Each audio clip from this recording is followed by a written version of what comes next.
Hi ಎಲ್ರಿಗೂ ನಮಸ್ಕಾರ. ಎಷ್ಟೊಂದು ದಿನ ಆದಮೇಲೆ ನಿಮ್ಮ ಜೊತೆ ಮಿನಿ ವ್ಲಾಗ್ನ ಶೇರ್ ಮಾಡ್ತಾ ಇದ್ದೀನಿ.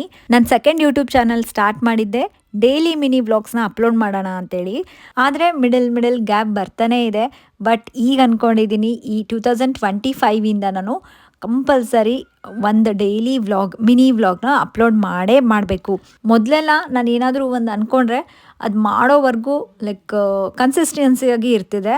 ಬಟ್ ಈಗೀಗಂತೂ ಮೇ ಬಿ ಮಕ್ಕಳಿರೋದ್ರಿಂದ ಸೊ ಅದನ್ನು ಮ್ಯಾನೇಜ್ ಮಾಡ್ಕೊಂಡು ಇದನ್ನು ಮ್ಯಾನೇಜ್ ಮಾಡ್ಕೊಳ್ಳೋದಕ್ಕೆ ಕಷ್ಟ ಆಗ್ತಿದೆನೋ ಏನೋ. ಬಟ್ ಈ ಸಲ ಸ್ಟ್ರಾಂಗಾಗಿ ಡಿಸೈಡ್ ಮಾಡ್ಕೊಂಬಿಟ್ಟಿದ್ದೀನಿ, ಕಂಪಲ್ಸರಿಯಾಗಿ ಡೈಲಿ ಒಂದು ಮಿನಿ ವ್ಲಾಗ್ನ ನಿಮ್ಮ ಜೊತೆ ಶೇರ್ ಮಾಡ್ತೀನಿ. ಸೊ ಇವತ್ತಿನ ಮಿನಿ ವ್ಲಾಗ್ ಏನು ಸ್ಪೆಷಲು ಅಂತ ನೋಡಿದ್ರಲ್ಲ, ನಮ್ಮ ಬಾಸಿಂದ ಎಲ್ಲ. ಸೊ ಅವ್ನು ಬೆಳಗ್ಗೆ ಎದ್ದ ತಕ್ಷಣವೇ ಫಸ್ಟ್ ಹೋಗಿ ಗಾರ್ಡನಲ್ಲಿ ಒಂದು ರೌಂಡ್ ಹಾಕಿ ಬರ್ತಾನೆ. ಅದಾದಮೇಲೆ ಒಂಚೂರು ಬ್ರಷ್ ಮಾಡೋದನ್ನ ಕಲಿಸಿದ್ದೀನಿ. ಬ್ರಷ್ ಮಾಡೋದಕ್ಕೆ ಹೇಳಿದರೆ ಎಲ್ಲ ಪೇಸ್ಟ್ ಎಲ್ಲ ನೆಕ್ಬಿಟ್ಟು ತಿಂದುಬಿಡ್ತಾನೆ. ಇದಾದಮೇಲೆ ಬ್ರೇಕ್ಫಾಸ್ಟ್ಗೆ ಓಟ್ಸ್ ಆ್ಯಪಲ್ ಪ್ಯಾನ್ ಕೇಕ್ನ ಮಾಡಿಕೊಟ್ಟೆ. ಸೊ ವಿಡಿಯೋ ಇಷ್ಟ ಆಗಿದ್ರೆ ಪ್ಲೀಸ್ ಲೈಕ್